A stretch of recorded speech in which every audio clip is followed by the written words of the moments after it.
సంవత్సరాల తరబడి ఎన్ని మందులు వాడినా మీ మోకాల నొప్పులు తగ్గట్లేదా? ప్రాణ పెయిన్ క్లినిక్ లో అత్యాధునిక చికిత్స.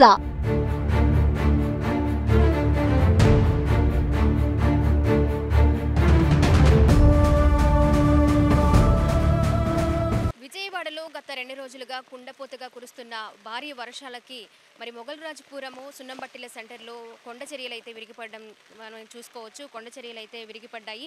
ఈ ఘటనలో 2 ప్రాణాలు కోల్పోయినట్లుగా కూడా సమాచారం అందుతుంది. భారీ వర్షాలకి చూడండి, భారీ కొండ చర్యలు విరిగిపడిన పరిస్థితి మనం చూస్తున్నాము. అధికారులు సహాయక చర్యలు కూడా చేపడుతూ ఉన్నారు. పెద్ద పెద్ద కొండరాళ్ల క్రింద 2 కుటుంబాలు అయితే పడి ఉన్నాయనే సమాచారం ప్రస్తుతం మనకి అందుతూ ఉంది. అక్కడ బ్లూ షెడ్ కనిపిస్తున్నది కూడా ఒక ఇల్లుగా, అలాగే ఇంకొక పెద్దగా కొండరాయి కింద ఇంకొక ఇల్లు ఉన్నట్లుగా కూడా అధికారులు చెప్తూ ఉన్నారు. మరి ప్రస్తుతం అయితే మనకి ఆ సమాచారం అందిన దాని ప్రకారం ఒక మహిళ అలాగే ఒక పెద్దావిడ కూడా, 2 మహిళలు కూడా ప్రాణాలు కోల్పోయినట్లుగా మనకి సమాచారం అందుతూ ఉంది. మరి వైద్య ఆరోగ్య శాఖ మంత్రి అలాగే ఎమ్మెల్యేలు కూడా పరిస్థితిని దగ్గరుండి సమీక్షిస్తున్న పరిస్థితి మనం చూస్తూ ఉన్నాము. ఎప్పుడు కూడా వర్షాకాలంలో కొండ చర్యలకి విరిగిపడము, వాటికి శాశ్వత పరిష్కారం చూపట్లేదు అనే విషయాన్ని మీద కూడా ఇక్కడ ఉండే నివాసితులు భారీగా రోధిస్తూ విలిపిస్తున్న పరిస్థితి మనం చూస్తున్నాము. వారి కుటుంబ సభ్యుల్ని కోల్పోయిన బాధలో వాళ్ళు ఉండి ఎప్పుడు కూడా అధికారులు రావడము, ఈ ఘటన జరిగిన తర్వాత చూసి వెళ్ళడమే తప్ప శాశ్వత పరిష్కారం అనేది చేపట్టలేకపోతున్నారు అని ఇక్కడ ఉన్నవారు కూడా చెప్తూ ఉన్న పరిస్థితి మనం చూస్తూ ఉన్నాము. దగ్గర ఒక 60 మంది వరకు సహాయక చర్యలు చేపడుతూ ఉన్నారు. ప్రొక్లైనర్లతో వాటిని క్లియర్ చేస్తూ ఉన్నారు. వాళ్ళు క్లియర్ చేస్తూ ఉండగా వారి ఇంటి సామాన్లు అవన్నీ కూడా బయటకు వస్తుంటే నిజంగా ఇక్కడ వాళ్ళు కన్నీరు మున్నీరు అవుతున్న పరిస్థితి, లోపల ఉన్న వాళ్ళ పరిస్థితి ఎలా ఉంది అనేది కూడా వాళ్ళకి అంతు చిక్కిన పరిస్థితి మనం ప్రస్తుతం చూస్తున్నాము. కుండపోతగా కురుస్తుంది వర్షం ఇంతలా పడుతున్నా కూడా ఎక్కడా కూడా లేట్ చేయకుండా సహాయక చర్యలు కూడా చాలా స్పీడప్ చేశారు. దగ్గరలో ఉన్న అధికారులతో పాటు కలెక్టరు అలాగే వైద్య ఆరోగ్య శాఖ మంత్రి ఎమ్మెల్యేలు కూడా వచ్చి పరిస్థితిని సమీక్షిస్తూ ఉన్న పరిస్థితి మనం చూస్తూ ఉన్నాము. మరి పూర్తిగా దీన్ని క్లియర్ చేసిన తర్వాత ఇంకా ఎవరైనా ఉన్నారా, ఉంటే వారి పరిస్థితి ఎలా ఉంది అనేది కూడా మనకి పూర్తిగా సమాచారం అందే అవకాశం ఉంది. ఎప్పుడు కూడా వర్షాకాలంలో కొండ చర్యలు విరిగిపడము, ఎవరో ఒకరు గాయపడము తప్పకుండా జరుగుతూనే ఉంది. కొండ చర్యల కింద పడి ఉన్న ఒక వృద్ధురాలను అయితే తీసుకొస్తూ ఉన్నారు అధికారులు. ఇప్పటి వరకు ఒక అరగంట పాటు ఈ సహాయ చర్యలు చేపట్టిన తర్వాత ఇంకా రాళ్ల క్రింద ఇంకా ఉన్నారు అనే సమాచారంతో ఈ సహాయక చర్యలు చేపడుతూ ఉన్నారు. మనం ప్రస్తుతం ఇప్పుడే చూసుకోవచ్చు, ఒక బాడీని అయితే బయటకు తీయడం జరిగింది.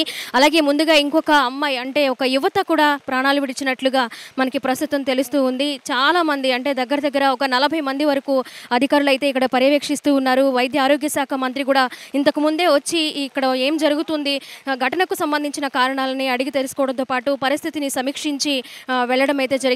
మరి అధికారులు అయితే ఇక్కడ కొండ చర్యలన్నీ పూర్తిగా కంప్లీట్ అయ్యే వరకు, అలాగే ఏదైతే చెట్లు భారీ వృక్షాలు ఉన్నాయో అవి కూడా ముందస్తుగానే వాటిని క్లియర్ చేయడం అయితే జరుగుతుంది అధికారులు. ఇంకా ఒక ఇల్లు పూర్తిగా కొండరాళ్ల క్రిందే పడి ఉన్న సందర్భాన్ని మనం చూస్తూ ఉన్నాము.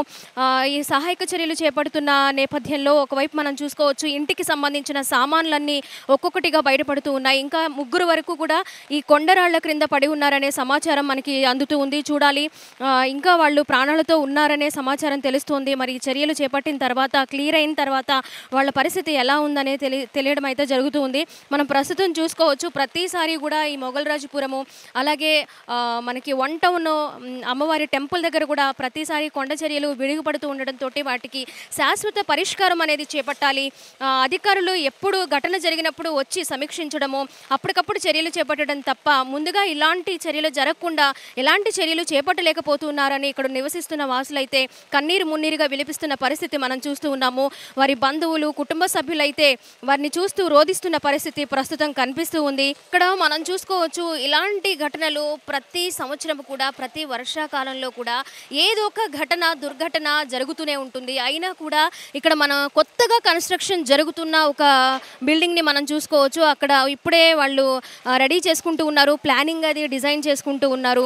మరి ఇక్కడ కంచె అలాంటి అంటే ఫెన్సింగ్ అలాంటిది ఏర్పాటు చేసినా కూడా ఇలాంటి భారీ కొండ చర్యలు విరిగిపడినప్పుడు అవి కూడా ఏం ప్రొటెక్ట్ కాదు అని కూడా చెప్తూ ఉన్నారు అధికారులు. ఎన్నిసార్లు ఇంత లోపలికి అంటే కొండ దగ్గరికి మీరు నివాసాలు ఏర్పాటు చేసుకోవద్దని చెప్పినా కూడా మరి ఇలాంటి నివాసాలు ఏర్పాటు చేసుకోవడం వల్ల కూడా ఇలాంటి ఘటనలు జరుగుతూ ఉన్నాయని కూడా అధికారులు చెప్తూ ఉన్నారు. మనం చూసుకోవచ్చు, కొండకి అతి దగ్గరగా ఈ బిల్డింగ్ అనేది ఉంది.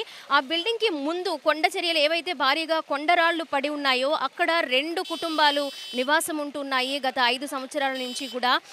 పూర్తిగా మనకి బ్లూ కలర్ షెడ్ కనిపిస్తూ ఉంది కదా, ఆ బ్లూ కలర్ షెడ్ ఒక నివాసం అయితే ఇంకొక ఇల్లు కూడా భారీ కొండరాళ్ల కింద ఉంది. ఇప్పుడు అవన్నీ క్లియర్ చేస్తే కానీ ఎంతమంది అక్కడ బాధితులు ఉన్నారు, వాళ్ళకి ఏమైనా ప్రాణహాని ఉందా, వారి పరిస్థితి ప్రస్తుతం ఎలా ఉంది అనే వివరాలు కూడా మనకి తెలియాల్సి ఉంది.